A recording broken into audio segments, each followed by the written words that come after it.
So what do you got on Tony Tanner? Washington didn't fill you in on the details. Hey now, they put satellite radio in your cruises? When you're on this case, they do. What are you talking about? What's your specialty, Mr. Washington, D.C.?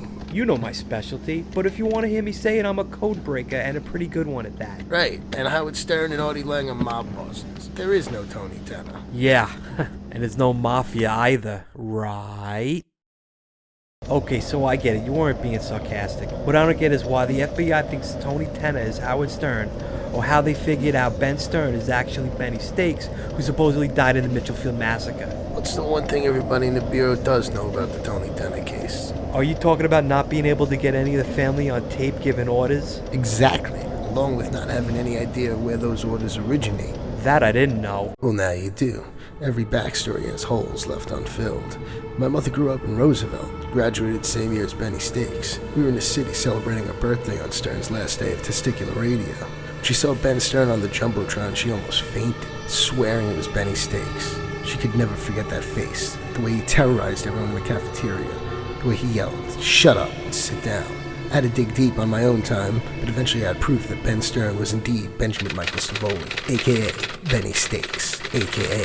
the Butcher of Roosevelt. And Howard Stern is not half Italian. It's a lie.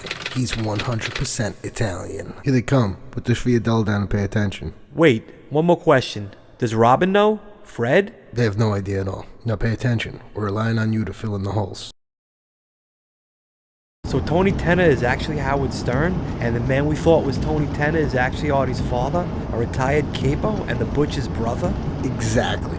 Which is the reason we could never get Tony on tape giving orders. He doesn't. He's just a facade, a made-up name. Howard is the one in charge now. And when he retires in 5 years, the torch will be passed on to Artie. Now what about this code? And what's this proof you keep talking about? Well, he thought I was nuts at first, but I believed my mother. Then after finding and tracing her birth records, I began listening to the whole show twice a day. The current day show in the morning, and at night one from Testicular's archive, starting from Artie's first appearance. Why then? Well, Artie was my first connection. I already knew about the family.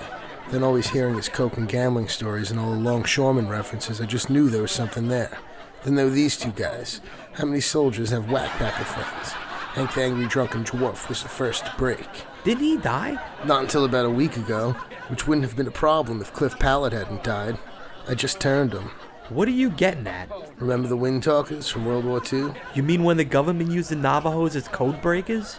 That's them. Are you saying the whackpackers are Stern's wind talkers? So you're telling me all your tape and all your files in this investigation are still in your apartment? Yeah, but eventually they couldn't deny I was giving them crimes before they happened. That's why they sent for you. Like I said, I've been working on my own, and most of my fellow agents thought I was crazy. Tomorrow I'm bringing in all my evidence, and we're going to start entering it into the mainframe, along with trying to break Mary Ann from Brooklyn. Didn't Hank and Cliff give you enough to get me started? No, they couldn't explain the code word for word. They could only interpret it. So now it's either you figure it out, or we continue to turn whackbackers. Which I don't have to remind you, there are not an unlimited supply of. Baba booey to y'all. It's done. Easier than we thought. Everything's in his apartment still. You'll tell Robin and Fred everything's in motion? Okay. Yeah. I bet they never thought they'd be moving up. And now a special report from the Howard Stern 100 News team, all Howard, all the time. We regret to inform the listening audience that a private jet carrying Howard Stern, his father Ben Stern, and Artie Lange has crashed. All are presumed dead. In the last radio transmission received by air traffic control, the only distinguishable voice is that of Ben Stern yelling, "Shut up and sit down." Full details tonight on the Howard Stern Memorial Roundtable hosted by John Hine at 7 p.m. on Howard Stern 100 and 101.